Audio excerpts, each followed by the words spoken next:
জিলহজ্জ মাস আর কিছুদিন পরেই শুরু হবে। এই মাসটা অনেক ফজিলতপূর্ণ। এই মাসের প্রথম 10 দিন আল্লাহর কাছে অত্যন্ত প্রিয়। কুরবানির ঈদও এই মাসেই হয়। বিশেষ করে 1 থেকে 9 জিলহজ্জ পর্যন্ত রোজা রাখা উত্তম, আর 9 জিলহজ্জ অর্থাৎ আরাফার দিনের রোজা খুব ফজিলতপূর্ণ। আর কোনো আমল আছে যা করলে অনেক সওয়াব হবে? হ্যাঁ আমার ছোট্ট সোনা, আরো অনেক আমল আছে।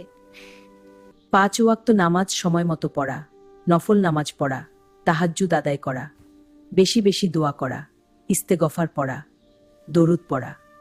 যাদের সামর্থ্য আছে তারা কুরবানি করবেন। এটি অনেক বড় ইবাদত।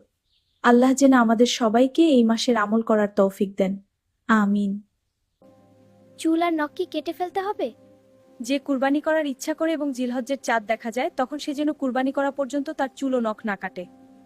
জিলহজ্জ শুরু হওয়ার পর থেকে ঈদের দিন কুরবানি করা পর্যন্ত চুল, নখ, অপ্রয়োজনীয় লোম না কাটাই উত্তম।